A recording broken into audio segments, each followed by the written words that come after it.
So guys, balik lagi sama kuliah sore bareng El di sini. Oke, jadi ini adalah Vivo V25 5G atau Vivo V25 5G, smartphone seri V terbaru dari Vivo yang jadi penerus V23 5G.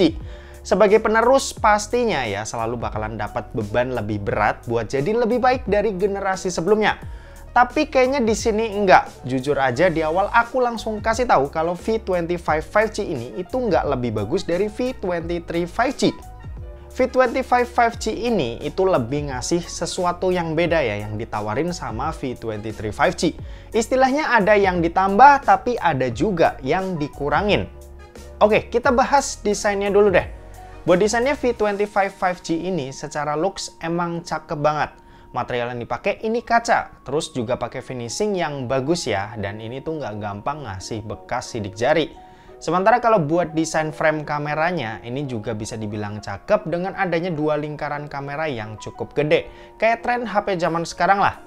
Di sisi atas smartphone ini ada lubang mic, di sisi kanan ada tombol volume dan tombol power, di sisi kiri kosong nggak ada apa-apa, lalu di bagian bawahnya ini ada SIM tray yang jenisnya hybrid, terus ada lubang mic, port USB Type-C dan grill speaker yang jenisnya ini mono speaker.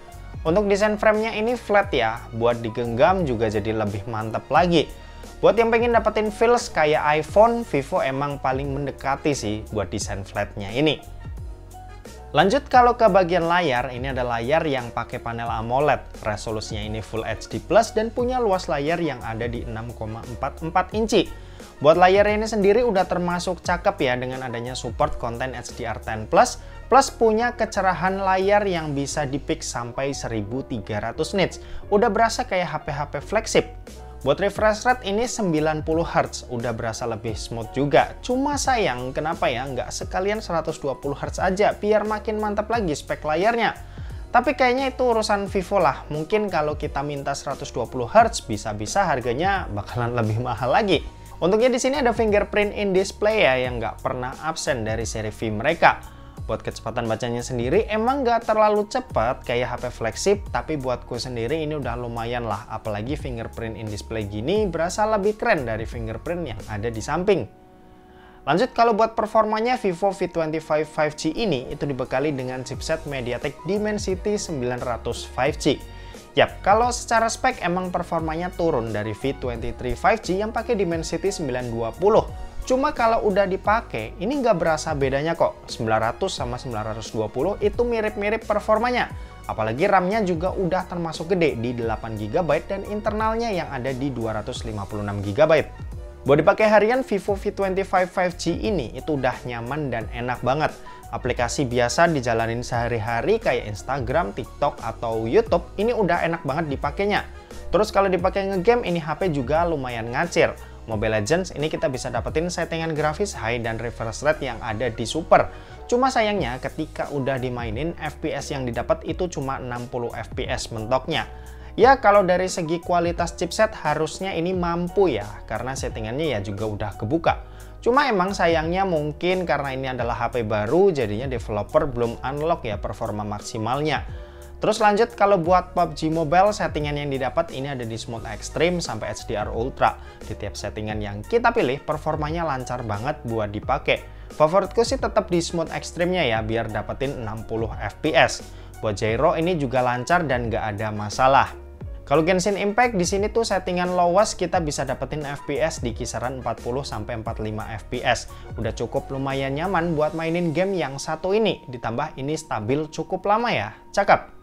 Kalau buat baterai V25 5G ini itu dibekali dengan baterai berkapasitas 4500 mAh yang daya tahannya ini lumayan oke. Nonton YouTube selama 1 jam baterainya ini berkurang sebanyak 5%. Main sosmed TikTok dan Instagram selama 1 jam baterainya ini berkurang sebanyak 8%. Dan buat main Genshin Impact selama 1 jam baterainya ini berkurang sebanyak 21%. Kalau buat kecepatan nge-charge sendiri ini ada di 44 watt yang udah lumayan kencang juga. Untuk sistem operasi ini pakai Fantouch OS 12 dengan basis Android 12 yang tampilannya simpel dan juga banyak pilihan kustomisasi widget yang cukup menarik. Di sini juga udah ada NFC ya, fitur yang cukup berguna lah buat kebanyakan orang. Oke, dan terakhir kita mau bahas soal kameranya. Jadi buat kamera Vivo V25 5G ini itu dibekali dengan setup triple kamera, di mana ada kamera utama 64 megapiksel yang ada OIS-nya. Ini salah satu upgrade ya dari seri V23. Terus sisanya ini ada 8 megapiksel ultrawide dan 2 megapiksel makro. Kalau di bagian depannya ini punya kamera yang resolusinya ini 50 megapiksel. Buat hasilnya ini tergolong cakep. Buat ukuran HP yang harganya 5,9 juta ini tuh bisa ngasilin gambar yang enak ya buat dilihat. Dynamic range-nya ini cukup luas buat ukuran HP sekelas. Detailnya bagus dan warnanya juga masih oke. Gak lebay.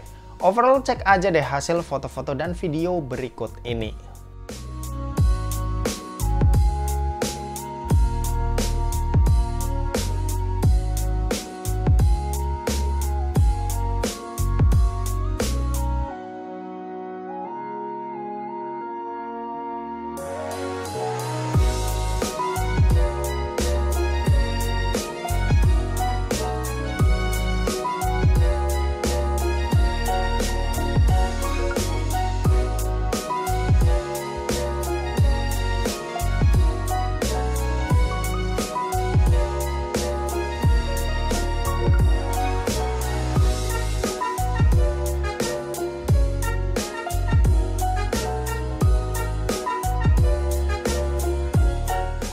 Oke, ini contoh perekaman video dari Vivo V25 5G.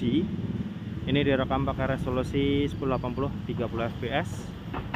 Cuma sayangnya ini nggak bisa pindah-pindah lensa ya. Jadi kalau kita mau pindah-pindah lensa, perekamannya harus kita matiin terlebih dahulu. Oke, kita bakal pindah ke ultrawide. Oke, ini ultrawide-nya. Yap, berasa lebih lebar. Kalian bisa lihat sendiri. Viewing angle-nya lebih enak buat dipakai ngevlog kalau yang ultra wide ini. Oke, di sini ada mode HDR video dan ini cuma bisa resolusi 1080 30 kamera utama aja. Ya, jadi cuma kamera utama yang bisa pakai HDR video, ultra wide-nya nggak bisa. Hasilnya seperti ini. Oke, kita pindah ke 1080 60 dan ini nggak ada lensa ultrawide ya. Jadi kalau pindah ke resolusi 1080 60 frame rate di 60 kita nggak ada pilihan lensa ultrawide nya.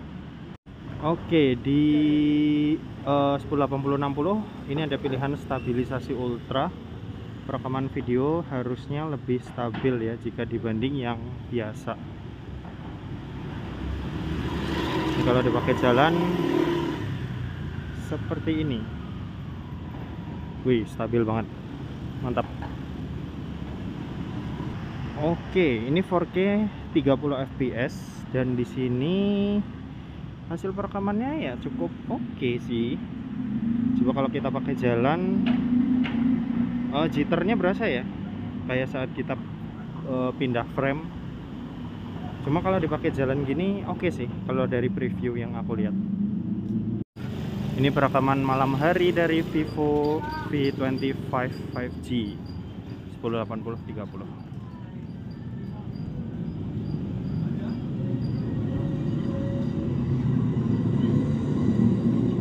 Oke, ini kamera depannya 1080 30, hasilnya seperti ini.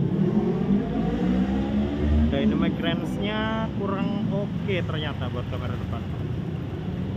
Kamera belakang sih oke ya tadi. Cuma kalau kamera depan belakangnya jadi putih kayak gini. Ini mantep nih. Vivo kayaknya HP Cina mid range pertama yang bisa ngadirin resolusi kamera depan selain 1080 30. Ini bisa 60. Dan kayaknya bisa 4K deh. Tadi ada pilihan 4K, nanti kita bakal coba. Ini yang 60 fps kayak gini. Ini yang 4K. 4K-nya masih sama, dynamic range-nya agak kurang di bagian sini.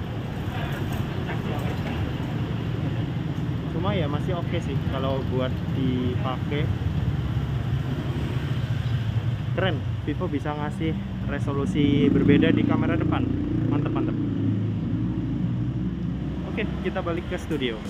Kesimpulannya, Vivo V25 5G ini adalah HP yang bagus ya, yang diplot sebagai penerus V23 kalau kalian emang cari kamera yang lebih oke. Buat sisanya sih aku anggap nggak ada peningkatan yang signifikan, tapi kalau di bagian kamera jadi fokus kalian, ini bukan pilihan yang salah.